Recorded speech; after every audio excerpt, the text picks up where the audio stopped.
fue que no las vi, o no chuleé, no sé si de pronto ya llegó, espérenme acá un momentico, que todavía están entrando. Listo, pregunto, ¿está Laura Marcela Cardona?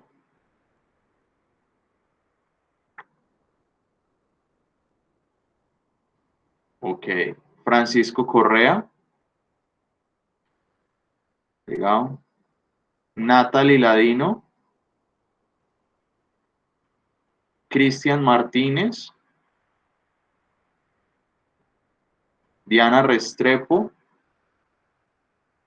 ya han llegado.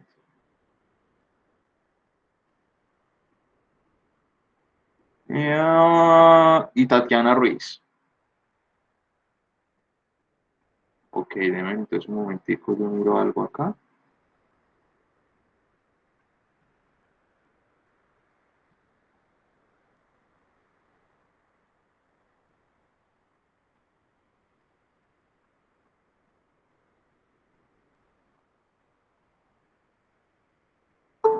Esperen un momentico, por favor. Todavía siguen entrando.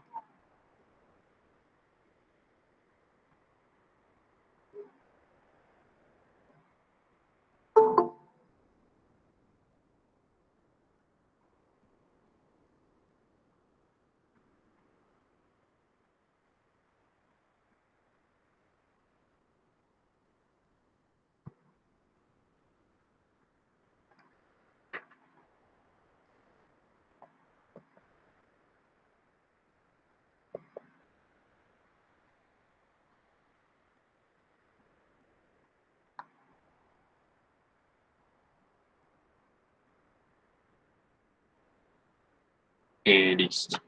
Bueno, entonces acá ya revisando, bueno, ahorita si es del caso esperamos a ver y volvemos a revisar el tema de asistencia. Eh, Mira que siguen por acá, siguen por acá. Entonces, uno, dos.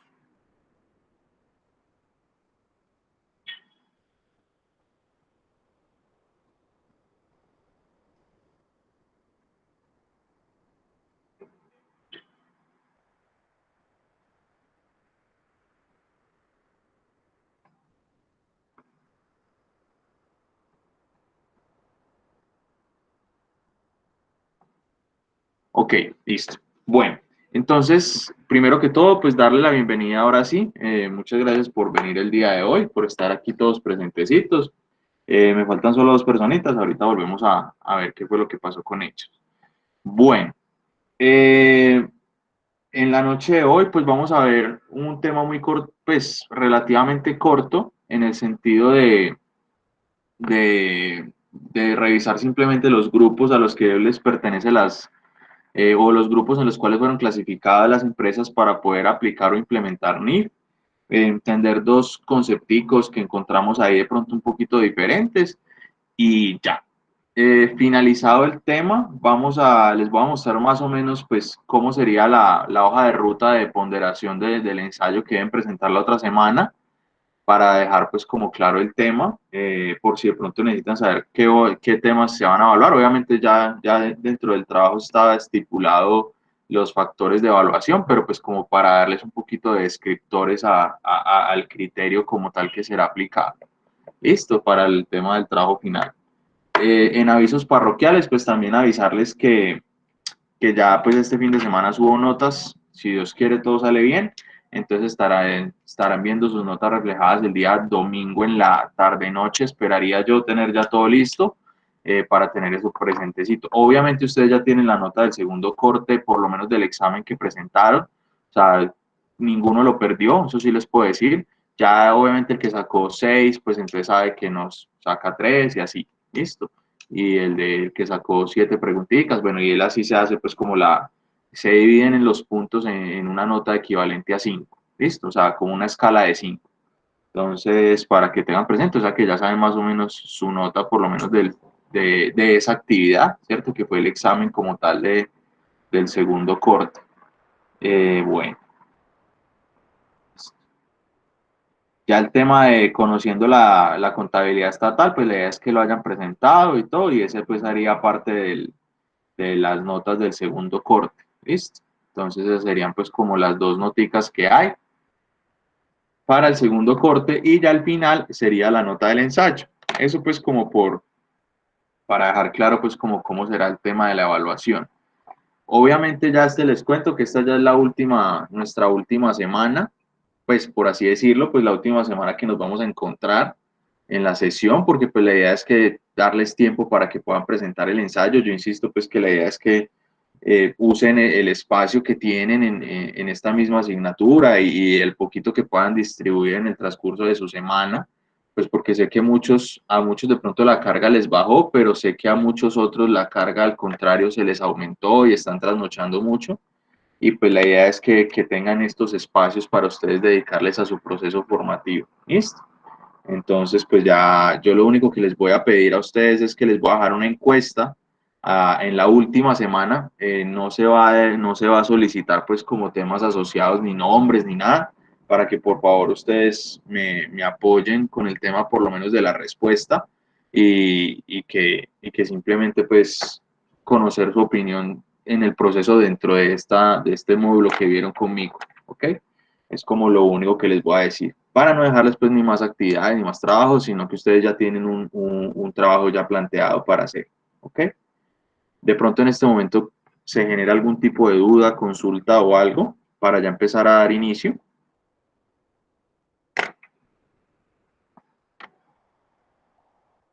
Profe, o sea que hasta la última clase, ya la otra semana no hay clase. No, ya la otra semana ya la presentación del trabajo final, listo, porque ya la otra semana son finales, si mal no estoy, creo. Vayan a asustar. Pues, pero o sea, mi pregunta es, no nos conectamos ni nada, solo hacemos la entrega máximo hasta ese jueves 4 de junio y ya. Exactamente, sí. Así sería. Listo, porque esa sería pues como la entrega final, ¿ok? Listo. Listo. De pronto otra dudita con respecto al tema o algo, o de esto, de las actividades que han desarrollado o alguna cosa. Profe, yo tengo una duda. Claro, dime. Usted mencionó lo del como un trabajo de contabilidad estatal o algo así. ¿Eso fue un trabajo o sea, que presentamos o es que tengo la duda? Si eso ya lo presentaron. Pero fue de la semana pasada. No, eso fue hace mucho tiempo. Pero fue más que un Ah, trabajo, ya. una consulta, donde era la misión, visión y los estados y ya. Ah, ya, Ajá, ya, ya, ya, ya. Ah, sí, porque yo estuve pendiente en la plataforma y no vi nada, entonces como que me cogió desubicada. Gracias, profe. dale, con gusto. Ok. Bueno, de pronto otra dudita o algo. Listo.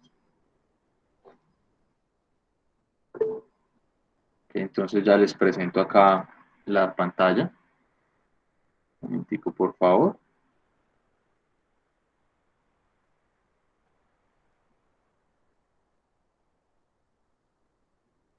Listo. Ok, bueno, entonces esta noche de hoy lo que vamos a empezar a ver, o como para darle cierre, es a conceptos de pronto muy básicos que de pronto muchas veces a nosotros se nos pasa como contadores, o de pronto se nos olvida dónde consultar, y pues es una parte pequeño, corto, pero pues podemos sacar mucha información importante, y es del Decreto Único Reglamentario, el DUR 2420 del 2015. Obviamente pues vamos a ver más que todo las clasificaciones que hay o los grupos que hay, que sabemos que son tres, pero cuáles son esas condiciones que me harán determinar si son o no son obligadas a estar dentro de un marco regulatorio o un marco normativo a título de norma internacional, ¿cierto? Es decir, ¿qué normas te estarían entonces rigiendo a ti para entrar a contabilizar, o qué modelo utilizo, o a qué parte me refiero yo? ¿Listo? Entonces, en primera instancia, el Consejo Técnico de la Contaduría Pública establece o recomienda a los entes reguladores, que son establecidos como el Ministerio de Hacienda y Crédito Público y el Ministerio de Comercio, Industria y Turismo, y les dice, y les hace una recomendación y les dice, bueno, establecer un marco de NIF plenas y que todas las empresas colombianas apliquen NIF plenas, sabiendo que no tienen todas las características necesarias o no tienen todo el bagaje o la infraestructura para aplicarlas, porque hay unas normas que pues requieren un poquito más de detalle en su aplicación, ¿cierto? E ir más a la profundidad. Si muchas veces de pronto nos confunde hacer uso de las matemáticas financieras para llevarlas al ámbito contable, pues hay otros que son ya cálculos de pronto un poco más técnicos, más elaborados, que requieren profesionales adicionales, y soportar esa carga en empresas pequeñas y medianas, que son más de todo entre el 80 y 90% de nuestro tejido empresarial a nivel nacional. Entonces, es una recomendación válida que hace el Consejo Técnico de la Contaduría Pública y les dice, no, divídanlo en grupos y cada grupo que de acuerdo a su tamaño, a su envergadura y a su responsabilidad dentro de la nación, pues, pues entonces tengan marcos un poco más flexibles o de pronto no tan detallados y con información de pronto un poco que no les va a permitir, que no va a ser importante o relevante para la toma de decisiones de los usuarios de la información de ese tipo de compañías. Entonces establece tres grandes grupos, ¿cierto? El grupo 1 que va a trabajar con NIF plenas, el grupo 2 que va a trabajar con NIF para pymes y el grupo 3 que va a trabajar con una contabilidad simplificada. ¿Listo? Entonces, ese marco normativo fue incluido dentro del DUR, ¿listo? Antes estaba dentro del decreto 2784 del 2012 y después estaba en el 3024 del 2013.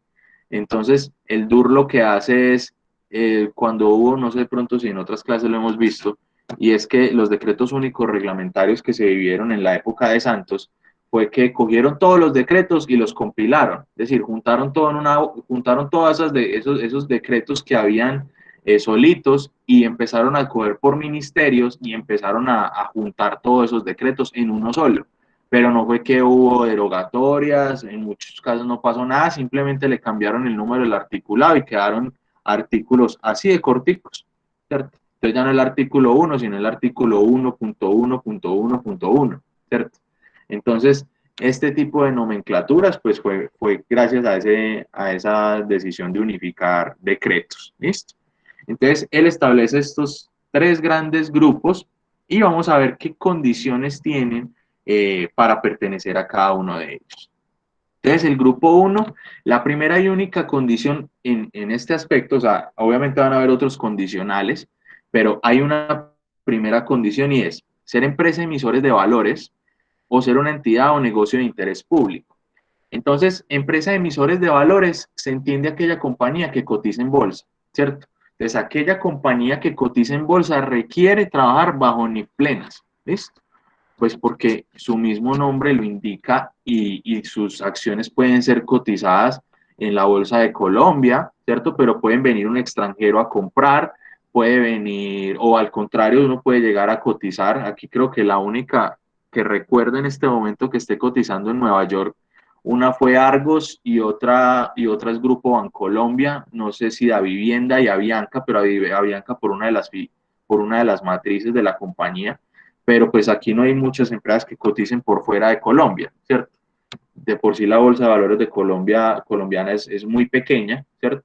Y pues no tiene esa gran envergadura, pero se parte del supuesto de que esa información debe estar bajo un estándar más detallado, con una información más completa para la toma de decisiones de los inversores, ¿cierto? Que están hoy acá o pueden estar en cualquier parte del mundo. Listo, entonces esas empresas de emisores de valores entendamos como toda aquella compañía que cotiza en bolsa, es decir, que su patrimonio está cotizado en un mercado de valores donde pueden entrar a comprar cualquier persona mediante el uso de herramientas o corredores de bolsa y demás. ¿Listo? Las entidades o negocios de interés público, pues entonces uno pensaría, serán entidades públicas, será entonces la empresa de servicios públicos. No, estas entidades de interés público se entienden todas aquellas compañías que captan recursos del público. Es decir, que dentro del artículo 1.1.1, ¿sí? Vamos a encontrar en los parágrafos la definición de ese tema de interés público. Entonces es toda aquella compañía que capta recursos de otras personas. ¿Que quiénes son los únicos autorizados? Pues todas aquellas entidades reguladas por la Superintendencia Financiera, ¿cierto? ¿Que serían cuáles? Que creo que de pronto, no sé si estoy bien que lo vi, no recuerdo exactamente, creo que los vimos acá, sí, cuando estamos viendo la Superfinanciera. Entonces serían entonces fondos privados de pensiones, fondos de cesantías, bancos, compañías de ahorro y crédito. Entonces, al ser una empresa o una organización que recauda recursos de todos, porque pues si uno mira, todos en algún momento tenemos algún recurso, ya sea en un banco, ya sea en una cooperativa, ya sea, bueno, ellos hablan de la superfinanciera, entonces ya sea entonces una empresa que capte recursos como un fondo de cesantías, un fondo de pensiones, pues necesita tener una rigurosidad en sus cálculos, una rigurosidad en la información que muestra, porque pues hay un alto riesgo de que ese dinero se pudiese llegar a perder. Yo, por ejemplo, ahorita tengo una situación y es que por este tema del virus y demás, se pierden una cantidad de recursos en el sentido de eventos y demás, y no hay cómo entrar a reclamar. Eso es un gacho. Imagínense donde uno no tuviera de pronto cómo reclamarle a un banco que a usted se le perdió una plata que está girando normalmente, ¿cierto? Entonces, estos marcos regulatorios permiten entregar un poco más de seguridad a los usuarios de la información y a los mismos usuarios de esa entidad. Entonces, por eso es más restrictivo y por eso tiene que ir más a fondo, ¿cierto? O sea, tiene que mostrar un detalle de las normas internacionales. ¿Listo? Hay otra condición para pertenecer al grupo 1, ¿cierto? Estos que vimos previamente, estos dos tipos de empresa, sí o sí van con NIF plenas. O sea, eso sí no tiene nada que hacer. Pero hay otros que son otros dos condicionales para otros tipos de empresa que son conjuntas. ¿Qué quiere decir? Entonces, aquellas empresas que tengan más de 200 empleados o que tengan activos totales superiores a 30.000 salarios mínimos legales mensuales vigentes, ¿sí? Entonces, esta condicional, pero no es solamente este tamaño, o sea, no es solamente a nivel de activos o a nivel de empleos que se genera, sino que adicional a eso,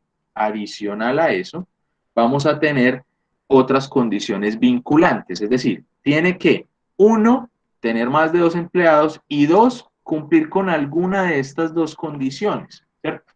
Con esas dos condiciones que vemos allí. Entonces, ser una subordinada, una sucursal o matriz de aquella compañía extranjera que aplique NIF plenas. ¿Listo? Entonces, aquí vamos a hacer un pequeño paréntesis antes de pasar al de realizar importaciones. Cuando hablamos de subordinada, sucursal, de pronto, ¿qué se puede entender en cada una de estas dos situaciones? ¿Cierto? Si yo, por ejemplo, necesito hacer unos estados financieros consolidados de mi empresa A y mi empresa B, ¿cierto? Suponiendo que A es la matriz y B sería la subordinada, pues yo no podría unificar las cuentas ni la información contable si se presenta la información de la compañía B bajo otro marco regulatorio o bajo otro estándar, ¿cierto? Porque yo no puedo sumar peras con manzanas. Entonces, yo necesitaría que tanto la compañía A como la compañía B generen sus estados financieros bajo bases uniformes. Eso lo hemos visto en las características cualitativas de la información, para que haya comparabilidad, para que entonces podamos que esa información sea relevante y útil, pues se tiene que presentar bajo bases uniformes. Entonces, acá es súper importante entender que aquella que tiene una matriz en el extranjero y esa matriz aplica NIF plenas, pues entonces la subordinada acá en Colombia deberá manejar NIF plenas. ¿Listo? A pesar de esa situación. Obviamente él hace la salvedad que pues tiene que tener más de 200 empleados o activos totales superiores a 30.000 salarios legales mínimos mensuales vigentes. ¿Listo? Entonces hace esa salvedad. Obviamente, esto habla de obligatoriedad, pero si mi matriz en el extranjero aplica NIF plenas y a pesar de que no cumpla estas dos condiciones, pues a mí nadie me dice que yo no pueda escoger seguir NIF plenas. Es más, en sana lógica, él lo tendrá que hacer, porque si no, entonces tendría que empezar a hacer algunas modificaciones en su proceso contable para poder hacer algunas conciliaciones para poder unificar esos estados financieros. Entonces, muchas personas, así no estén obligadas a estar en NIF plenas, pues van a tener que hacerlo. ¿Listo? ¿Vamos bien hasta allí, muchachos? ¿Dudas? Sí, profe, vamos bien. Bueno, entonces, ¿cuál es la diferencia o qué se entiende una empresa subordinada? ¿Quién de pronto me puede decir una idea o algo que comprenda como subordinación? ¿O ustedes qué entienden por la palabra subordinación? Ahí se ha escrito por acá en Subordinación el chat. para mí es, Sí, dinos. ¿Quién Aló, iba a hablar? profe. Aló. Las subordinadas son las que son controladas por una matriz que tienen más del 50% de su capital. Esa es una de las condiciones. Esa es una de las condiciones. ¿Qué me iba a decir por aquí otro colega por acá que estaba allí? No sé, se le fue la voz. ¿Se nos fue el muchacho? ¿O escribió por acá? Bueno, entonces, subordinación. Entonces, en primera instancia, ¿qué es ser subordinado? Entonces, ¿qué es ser subordinado? Si necesitan de pronto el artículo, él se encuentra en el artículo 260 del Código de Comercio. Entonces, ¿qué va a pasar? Subordinada es cuando el poder de decisión de esa compañía no está netamente en él, en cabeza mía, sino en cabeza de la matriz, ¿listo? O de una controlante. ¿Qué quiere decir esto? Que yo no tomo decisiones por mí mismo, ¿cierto? Entonces, por ejemplo, uno es un subordinado en una empresa, es decir, yo no puedo ser autónomo netamente de mis decisiones, sino que dependo de lo que me diga el jefe. Entonces, es un ejemplo claro de subordinación. O sea, el otro me dice a mí qué hacer, ¿sí? Entonces, ¿qué condiciones o qué condicionantes hay para que otro pueda tomar decisiones por mí a título empresarial? O sea, se presume la subordinación. Como muy bien decía Sandra, es que el 50% o pues más del 50% de la subordinada sea de la matriz. Es decir, la empresa A tiene el 50% de la compañía B. Listo, esa es una de las condiciones, ¿cierto? Obviamente hay otras que dicen, no, es que resulta que a pesar de no tener ese porcentaje de las acciones, la matriz tiene puestos en la junta directiva de la subordinada, ¿cierto? Y tiene poder de decisión en la administración, ¿sí? Entonces, cuando hay una mayoría dentro de la junta directiva de la empresa B, así no tengan las acciones, pero hay una mayoría en la toma de decisiones de esa junta directiva, ahí se entenderá una subordinada. Entonces hay dos momentos, o a nivel accionario o a nivel de toma de decisiones en juntas directivas y estamentos de administración, ¿cierto? Entonces es tener claro que no solamente es el nivel accionario, sino que adicional a eso, también pueden haber poderes dentro de la administración vía juntas directivas o demás. ¿Listo? Entonces esa sería una subordinada. ¿Ok? También cabe resaltar que es importante saber qué es una sucursal o cuál es la diferencia entre una sucursal y una agencia. ¿Quién de pronto me puede colaborar ahí con eso? Profe, pues una sucursal es una parte de la misma empresa, ¿sí? Pero una subordinada supongo que debe ser una empresa aparte, pero que tiene la mayoría de acciones a nombre de, pues, otra empresa tiene la mayoría de acciones. O sea, Muy bien. ¿Y cuál? Sí, sí, tranquilo. serían como dos empresas diferentes, pero cuando es una sucursal es la misma empresa, solamente que es una sede aparte, una sede de la Ok, misma empresa. perfecto. Muy bien. ¿Y entonces qué diferencia hay entre una sucursal y una agencia? Profe, que la agencia no tiene personería jurídica. No tanto personería jurídica, porque yo siempre he tenido, eso sí es una confusión legal a título, porque una cosa es persona jurídica y otra es personería jurídica, ¿sí? Entonces tengo la duda allí en ese concepto. Pero podría ser eso, que no tenga personería jurídica. Al fin y al cabo, quedo atento de consultar ahorita mismo. ¿Qué pasa? En sí no tiene poder de decisión la agencia. ¿O qué quiere decir esto? La sucursal y las dos, tanto la sucursal como la agencia, hacen parte de la misma compañía, ¿sí? Entonces, por ejemplo, Zapaticos S.A. Zapaticos S.A. es la principal. La sucursal de Zapaticos S.A. tiene una sucursal en Cartago y tiene una agencia en Medellín. La diferencia está en el poder del administrador. El de la sucursal en Cartago tiene la capacidad de representarlo legalmente. Es decir, yo delego un administrador con potestades de representación legal. Es decir, él es el representante legal de esa sucursal allá en Cartago. En la agencia no hay un representante legal. O sea, puede que haya un administrador, pero no tiene la misma responsabilidad ni la misma capacidad de decisión en su agencia en Medellín. ¿Listo? Entonces él va más que todo en las facultades que tenga el administrador. ¿Listo? Entonces es la única diferencia. Es a título legal. ¿Qué facultades va a tener el administrador de Cartago y el administrador de la agencia en Medellín? Entonces, más que todo eso. Y al cabo ahorita ya consulto el tema de la personería jurídica porque siempre me ha parecido un poco curioso el tema. O si alguien de pronto me da la diferencia de una vez, se la agradezco.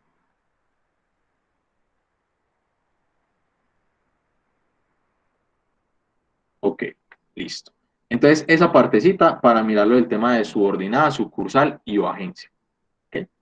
Entonces, es entender que si tienen una sucursal, pues, y la principal se rige bajo NIF plenas, pues esa sucursal también tendrá que manejar NIF plenas. ¿Listo?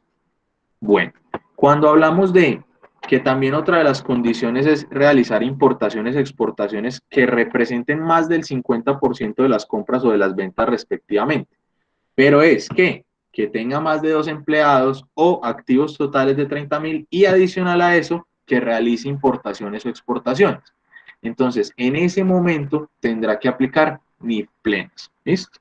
Es para hacer la claridad. No es solamente que tenga estas dos connotaciones, sino que aparte de estas dos, tenga alguna de estas otras de acá. Por lo menos una de ellas. ¿Listo? A cumplirse alguna de ellas. ¿Ok?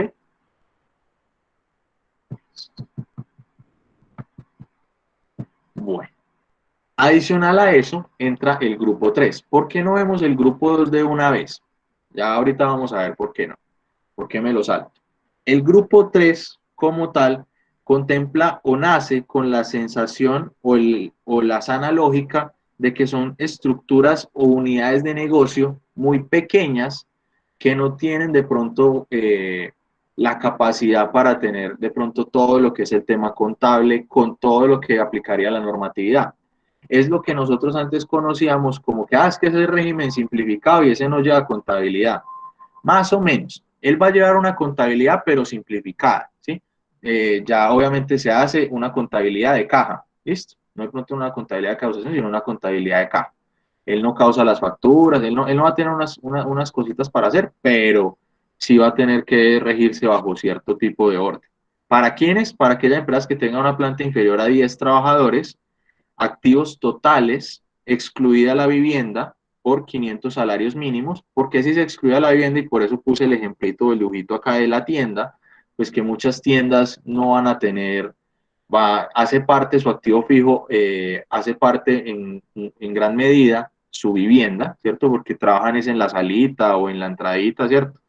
Y obviamente ingresos brutos anuales inferiores a 6.000 salarios. Obviamente, si estamos hablando de una empresa que logra vender 5.000 salarios mínimos al año, pues eso es una suma demasiado considerable.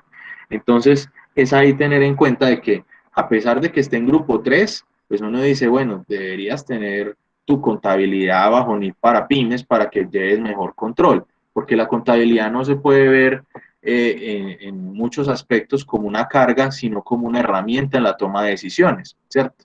Entonces, es ir vendiéndole la idea al empresario de que se regule y presente su información en debida forma. Solamente que, por ejemplo, en el caso pereirano vemos que muchas de las compañías son, que uno dice, bendito, ¿ustedes cómo le ocurre ese régimen simplificado? O sea, es que a nadie se le cruza por la mente que todos estos locales que hay en el centro de Pereira, muchos sean régimen simplificado. y el nivel de ventas de este tipo de sitios es altísimo, ¿sí? Entonces ahí lo que hay son figuras de elusión y de evasión, porque ni siquiera de elusión, de evasión de impuestos. Entonces es eso. Entonces, la norma no va a decirte directamente quién será NIF para pymes, sino que te dice, ¿aplicas en grupo 1? No. ¿Aplicas en grupo 3? No. Entonces tú aplicas grupo 2, que es NIF para pymes. Entonces es allí donde vamos a encontrar el sentido de por qué sí este tipo de situaciones van a tener las NIF para pymes. Entonces, ¿qué va a pasar? Él va a manejar un rango desde 11 empleados a 200 empleados y va a tener unos activos totales más o menos desde 500 salarios mínimos, que es lo que tenemos acá en esta partecita, hasta los 30.000 que era para grupo 1. Estos usarían NIF para pymes. Muchachos, yo les acabo de dejar, espérenme un segundito, aquí yo dejo de compartir, un momentico por favor. Y en plataforma, los que en este momento se encuentran en plataforma, yo les acabo de dejar un cuadrito comparativo, ¿sí? Un cuadrito comparativo, ya les muestro en qué semana está.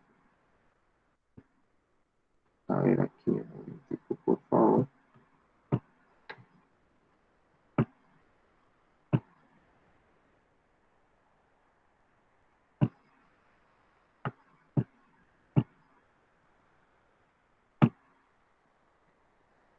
Listo. Yo les acabo de compartir dos cositas, un artículo de Accounter donde nos muestra claramente las diferencias entre NIF plenas y NIF para pymes, ¿sí?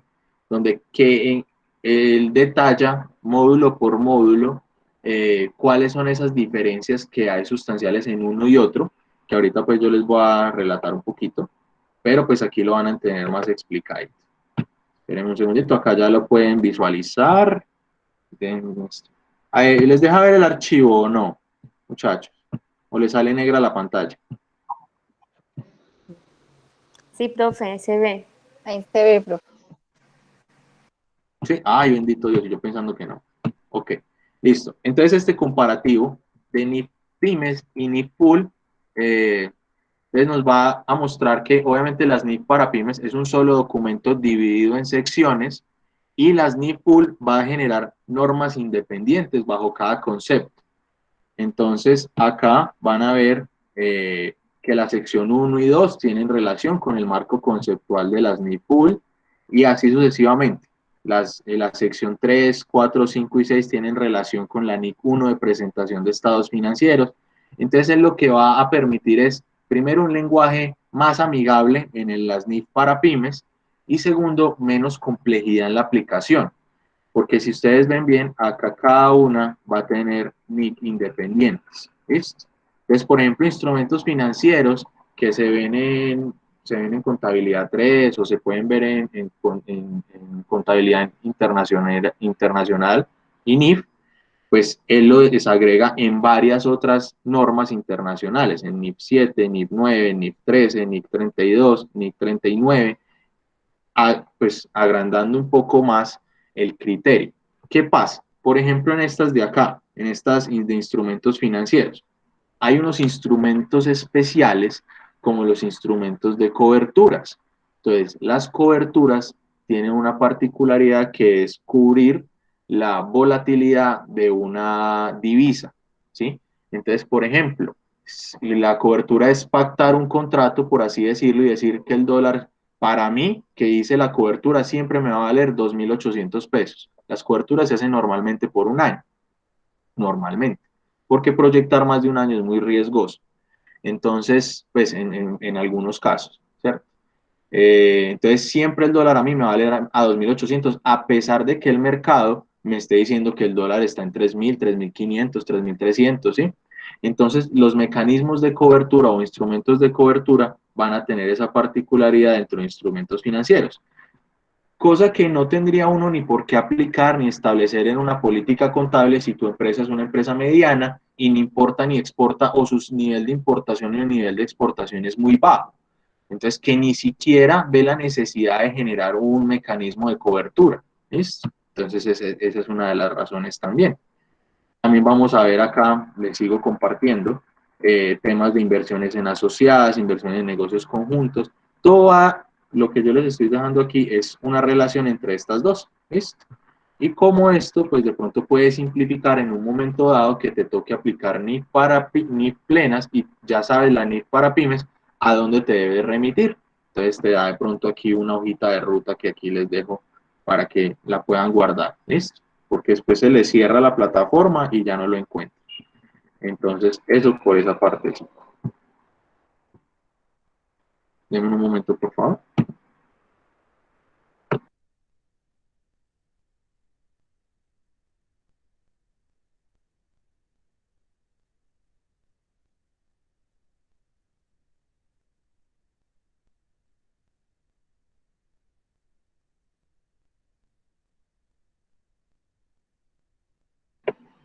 Listo. Entonces, en ese artículo que de pronto yo ya les compartí, dejemos de presentar por este ladito, las diferencias van a estar situadas en varios momentos. ¿Listo? Entonces, por ejemplo, como les venía diciendo en instrumentos financieros, en el tema del cálculo del deterioro del valor, el deterioro del valor que se aplica en NIF para pymes es más sencillo que en NIF plenas. ¿Listo? Porque requiere menos, no la tecnificación de ese cálculo, sino que de pronto puede ser mediante observancia y demás. También el tema de beneficios a los empleados se simplifica porque pues es muy probable que una pequeña o mediana empresa no asuma el pasivo pensional de una compañía de sus empleados, ¿sí? Entonces, eso también entra a ser un poquito más simplificado, ¿cierto? En ese tema de la medición. También vamos a encontrar el pago basados en acciones, que de pronto no se va a ver con mucha regularidad en la NIF para pymes, y así se ve, pues la empresa no cotiza en bolsa, entonces no va a tener que hacer unos cálculos de mayor envergadura. También vamos a encontrar que en las NIF para pymes se van a omitir temas de ganancias por acción, porque muchas veces las ganancias por acción en una compañía que aplique o que cotice en bolsa de valores puede llegar a generar acciones preferentes. Entonces, las acciones preferentes tienen pactado una tasa de valor de ingreso por acción, ¿cierto? Una tasa diferente a la que tienen las acciones ordinarias. Entonces, esa tampoco la vamos a encontrar en una pequeña empresa. Contratos de seguros, los contratos de seguros son omitidos en las NIF para pymes porque una empresa de seguros o una compañía de seguros es una empresa de interés público. Entonces, de lleno, esas compañías se entienden NIF plenas. ¿Listo? Por lo tanto, no, las pequeñas empresas ni siquiera contemplarían ser una empresa de seguros. ¿Listo? Y también tienen temas de apoyo para analizar costos por préstamos, propiedades de inversión, propiedad planta de equipo, activos intangibles. Entonces, a título normativo, vamos a encontrar de pronto, como venía diciendo, un documento más amigable, a pesar de que cuando uno se pone a leer las NIF en general, pues siempre será un documento muy técnico, muy estructurado, porque él no genera obligatoriedad, él te va a dar un marco o una línea, como ustedes ven acá, no más, esperen un segundito para hacerlo acá un poquito. Eh, Él no te va a decir puede o no puede hacer tal cosa, ¿cierto? Él te va a dar un rango de acción. Supongamos que un estándar lo que va a presentar es esta línea que está al lado izquierdo, acá supongamos esta línea oscura y esta otra línea oscura. Él te va a dar todo este margen para tomar decisiones a título de tu criterio, ¿cierto? Cuando te dicen, revisa que cumple la definición de activo o cumple la definición de pasivo. Entonces, en ese sentido, él nos da esa es una de las grandes diferencias entre una norma y un estándar, ¿sí?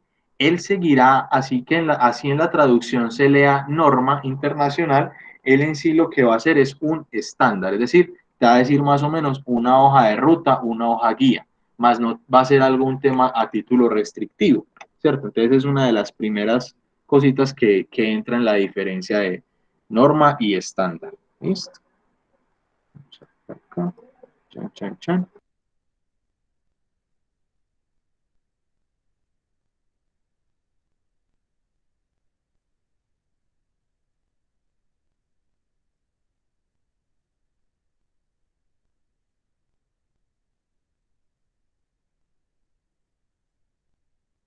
Ay, muchachos, se me cerró el audio. Qué pena. Bueno, entonces, eso por ese ladito. No sé si de pronto en este momento tienen alguna duda o algo, muchachos. Profe, yo sí, con Sí, las bueno, condiciones. Pues yo, la verdad, con NIF poco a poco. Entonces, en la clasificación del grupo uno, en la condición 2, que es que tenga más de 200 empleados o activos totales mayores a 30.000 salarios mínimos, por decir, si tiene alguna de las dos, pues pertenece a ese grupo, ¿cierto? Pero si no cumple ninguna de las otras opciones de la condición 3, que es que sea subordinado, que realice importaciones o exportaciones, solo por el hecho de ser más, de tener más de 200 empleados, entonces va a estar clasificada en el grupo uno, así no tenga ninguna de las otras dos que usted leía. No sé si me expliqué. listo. No, sí, sí. Bueno, ¿qué pasa? Está abierto el micrófono, que no me vuelva a cerrar. ¿Sí me oyes? Sí, Sí, así, yo señor. creo que ya. Listo. ¿Qué pasa? Resulta y acontece que estas son condicionales, ¿cierto? Tanto la condición 2, que tú ves acá, que son estas dos, como la condición 3 son vinculantes. ¿Qué quiere decir esto? Que no solo por tener más de 200 empleados, él va a tener que usar NIF plenas. No, él tiene que tener más de 200 empleados y no es o, en este caso, y, por eso es vinculante, y ser una subordinada, sucursal o otra empresa que aplique NIF plenas, o en su defecto, realizar importaciones o exportaciones que representen más del 50% de su ingreso. ¿Listo? O de su compra de activos para ventas.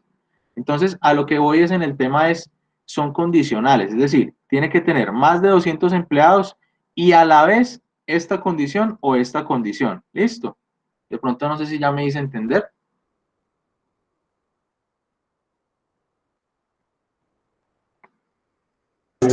Sí, señor.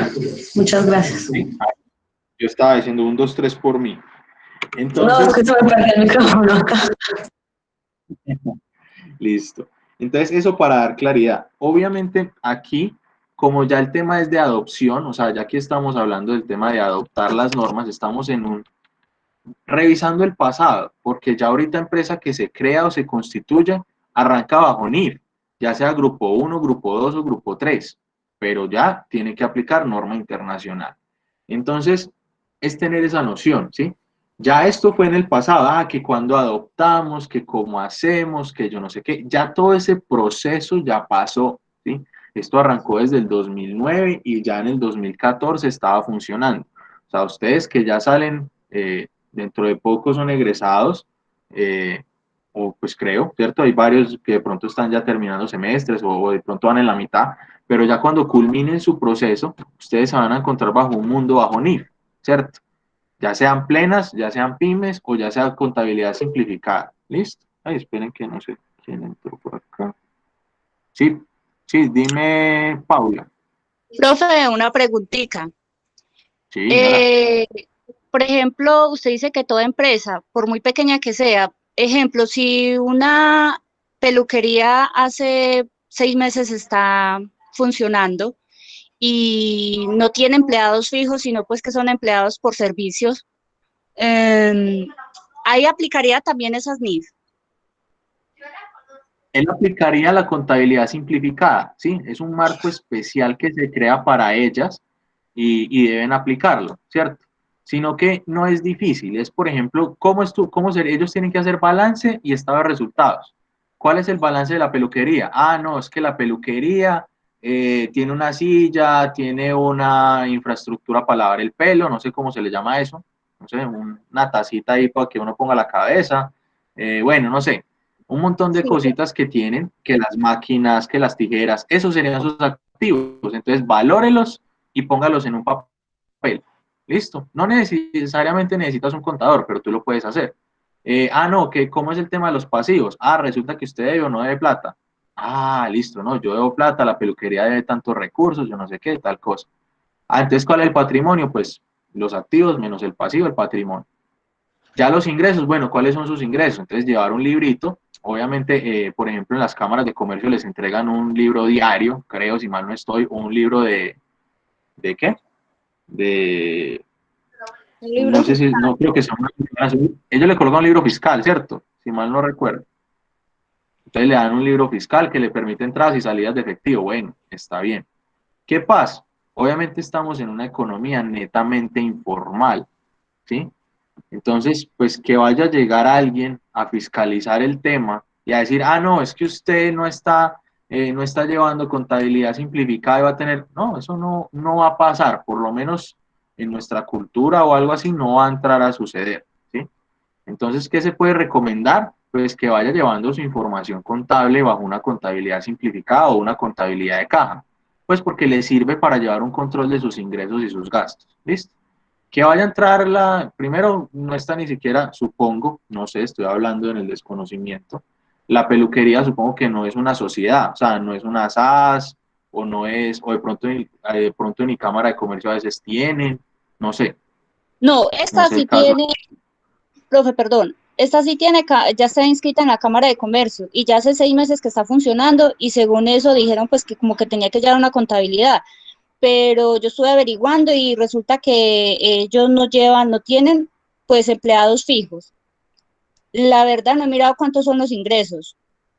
Entonces yo tenía como esa duda sobre la Sí, no, contabilidad. tiene que llevar es una contabilidad simplificada, tiene que llevar la contabilidad simplificada, la del grupo 3, Ya, ¿listo? bueno, Entonces, profe. ese es como lo único que ellos tienen que llevar, ¿cierto? Obviamente se busca el marco regulatorio de ese, que está en el Decreto Único Reglamentario 2420 o en el DUR 2420, y ahí vas a tener el tema del grupo 3, ¿listo? Entonces, esa sería Ah, la normatividad que a esa persona le aplica y podría llevar una contabilidad sencilla. O sea, no es algo muy grave ni nada, pueden ser hasta mismo, muchas veces llevan es un libro fiscal, que es el que le entregan en Cámara de Comercio. ¿Sí? ¿Listo? bueno, profe, muchas gracias. Ok, con gusto. No sé, de pronto alguien tiene otra dudita o algo.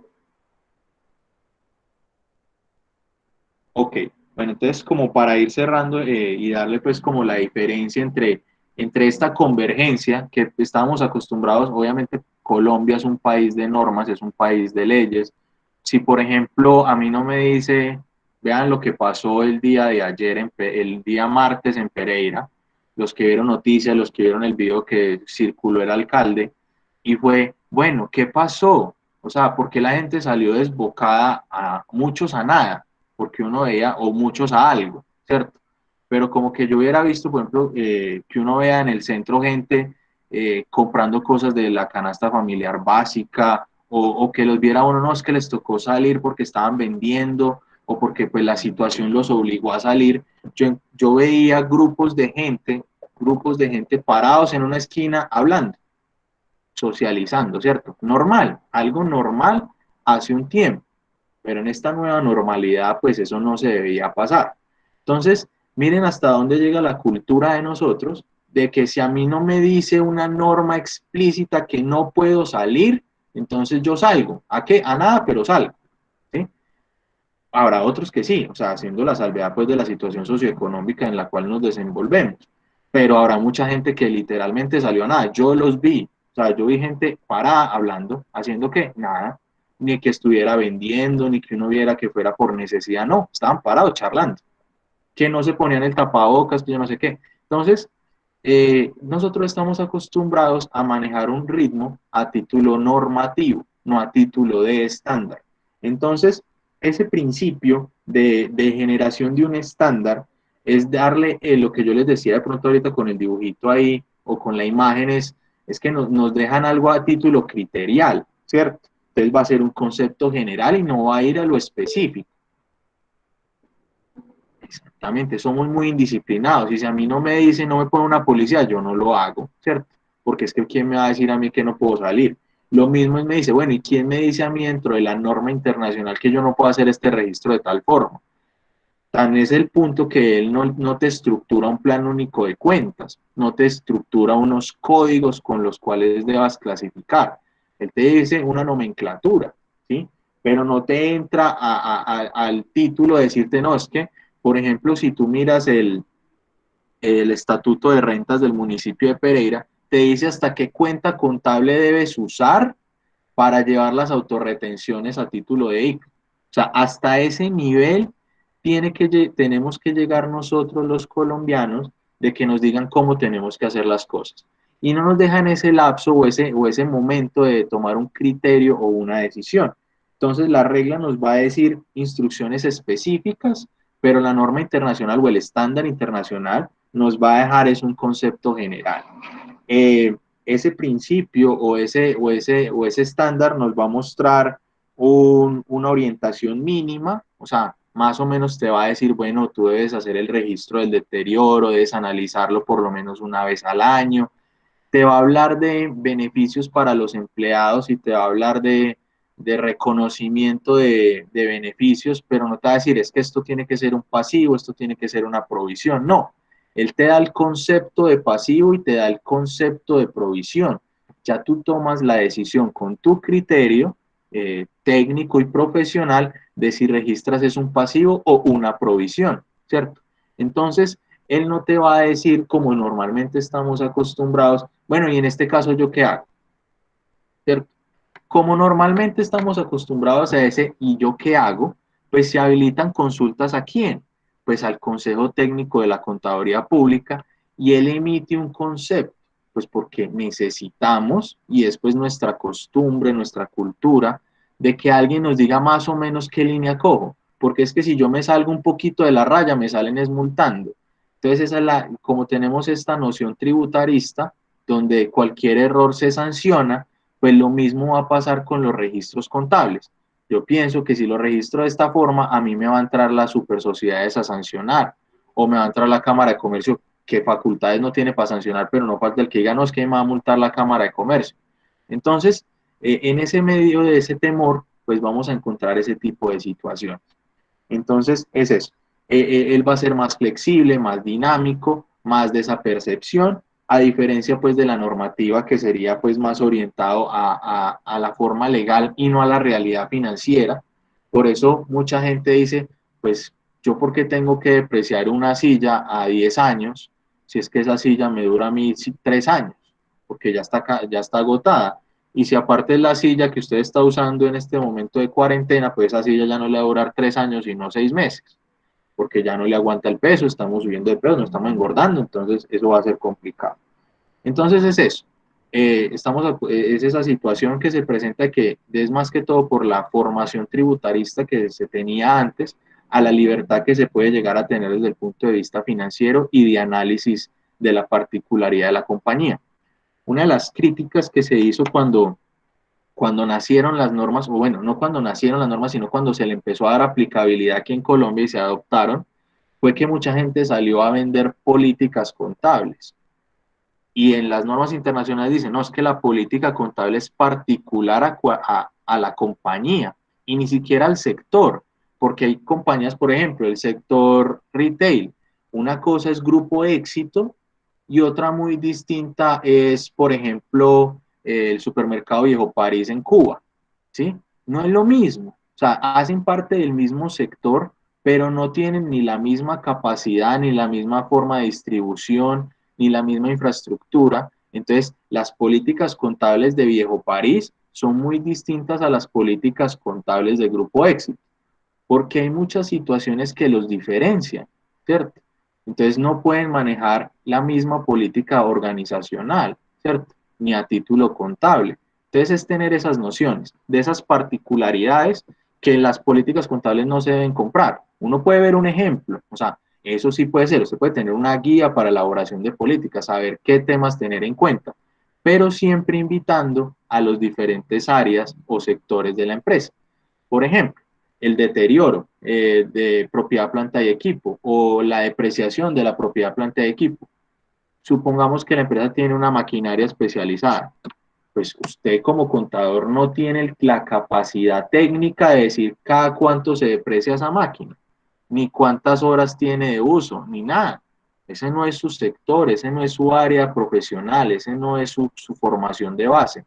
A menos pues que usted, como yo tengo un profesor que, que ese profe era ingeniero eléctrico, pues es él, porque él todavía vive, es ingeniero eléctrico y a la vez es contador público. Ah, bueno, entonces uno sí puede decir, él tiene la competencia para hacerlo. pero esos son casos un poco diferentes o atípicos, ¿cierto? Entonces, en la elaboración de las políticas contables se invita a todas las áreas de la organización, porque entonces el de nómina es el que sabe los beneficios a los empleados. El encargado de la administración del edificio es el que sabe cuánto va a durar el edificio, qué mantenimientos hay que hacer, cuál es el deterioro que tiene, ¿cierto? El de producción, pues va a saber el tema de su proceso productivo. El gerente comercial va a saber de fijar precios estimados de venta para calcular también temas de deterioro de inventarios. Entonces son cositas que muchas veces se la entregan al contador, pero pues que sinceramente nosotros, por más que queremos, porque somos muy dados a compartir nuestro conocimiento y hacer un poquito más, nos cargan de cosas que nosotros nada que ver. Entonces la invitación es a ustedes que cuando salgan como profesionales o que ya estén ejerciendo, ya sea como auxiliares, pues entreguenle las tareas que son a las áreas que le correspondan, ¿cierto? Nosotros estamos llamados a otras áreas distintas, ¿sí? A nuestro proceso financiero o tributarista o demás. ¡Oh, bendito Dios! Bueno, entonces eso por ese ladito. No sé si de pronto alguien tiene alguna observación o algo que compartir.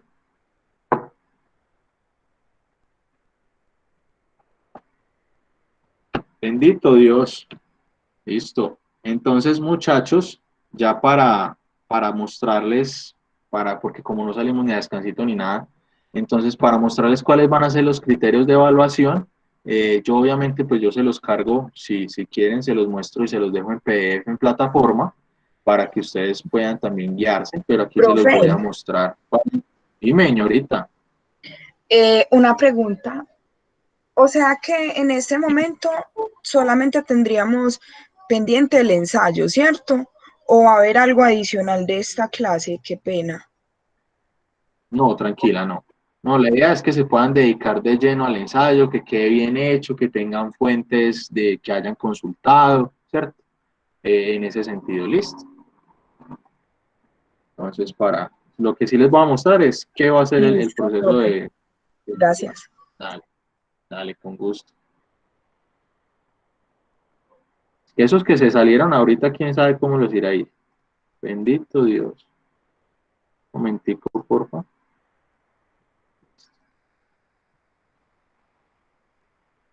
Bueno, entonces, aquí creo que ya ven el archivo Word, ¿cierto? Entonces, estos van a ser uno de los criterios que van a ser tenidos en cuenta. Obviamente, estos en una escala de 5, si aquí por lo menos digamos que 1 a 4, ¿cierto? Si está excelente, pues entonces este sería excelente en este ladito. Entonces va a haber inadecuado, marginal, adecuado y efectivo. Entonces, si respondes al tema, o sea, la temática que se fue formulada dentro de la hipótesis del ensayo, entonces se intenta, entonces acá se dice, es inadecuado, intenta responder al tema, no logra establecer un enfoque claro, es decir, divaga mucho, ¿listo? Entonces entra como a hablar, pero pues dijo mucho y a la final uno cuando terminó de leer, pues no encontró mayor cosita, entonces es eso. Todos en este intenta responder, en este me responde al tema y presente varias ideas, pero en el marco de la lectura no se logra concretarlas. O sea, no se llega, como bueno, tienes varias ideas sueltas, pero pues están ahí suelticas, no hay un hilo integrador. ¿Listo? Otra ya es más adecuado, ¿cierto? Ya aquí vamos pues por un 4. Entonces usa el tema para establecer una idea principal. Entonces tomo el tema, saco una idea principal muy interesante, bien. Y por último, pues ya presenta con claridad la idea principal y da respuesta al tema que se formula dentro del ensayo. ¿Listo? Entonces ahí cuando hablamos de responder al tema. Cuando hablamos de organización, entonces no logra organizar sus ideas. Demuestra más o menos algo organizado. Lo otro usó un plan organizado y el otro estableció una organización clara y lógica. ¿Listo? Entonces aquí estamos hablando de que cómo generamos nosotros esa capacidad de escribir y de escribir bien, ¿cierto? De que porque muchas veces uno dice, no, yo escribo, pero vaya a ver si el otro le entiende, ¿cierto? Muchas veces eso se vive, yo lo he vivenciado a título profesional y encuentro ciertos textos que uno dice, bendito Dios, ¿y vos qué me querías contar? ¿Cierto? Porque al final pues no encontré nadita. Entonces es eso, es lograr comunicar eso que tú quieres expresar. Por último, desarrollo y detalles. Entonces, presenta información relevante, es efectivo, de pronto usa ejemplos específicos, ¿sí? Entonces ahí entra en esa valoración. Entonces, para que sepan, esta sería la forma de evaluar con un criterio cualitativo, ¿sí? Porque no vamos a encontrar valores a cada título cuantitativo, porque pues es más que todo la formulación de tu texto, ¿sí? De tu opinión y de tu criterio, pero entonces, ¿con base a qué me va a revisar el profesor? ¿Sí? Porque va a decir, no, pero ¿por qué me fue mal? ¿O por qué me fue bien? Pues porque en el marco de esta revisión, pues entonces se toman en cuenta estas pautas. ¿Listo? ¿Dudas, muchachos, con respecto al criterio de evaluación del final? No, profe, está muy claro. Entonces, muchas gracias por acá. Denme un momentico. Voy a preguntar si están toditos por este lado. Llegó Laura Marcela Cardona. Llegó Laura. Y llegó Tatiana Ruiz.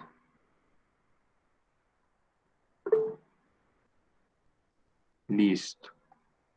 Por acá, mucho bien. Ok.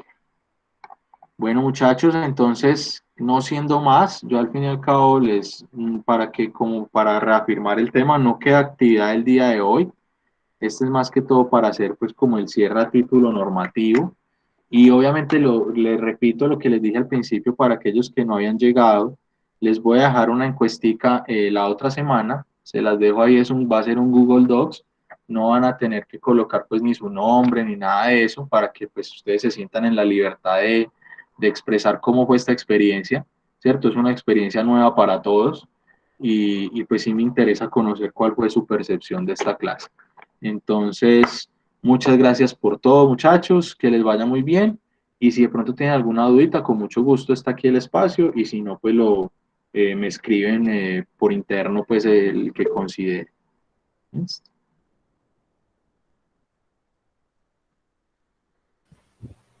Profe, muchas gracias a usted. Listo, con mucho gusto.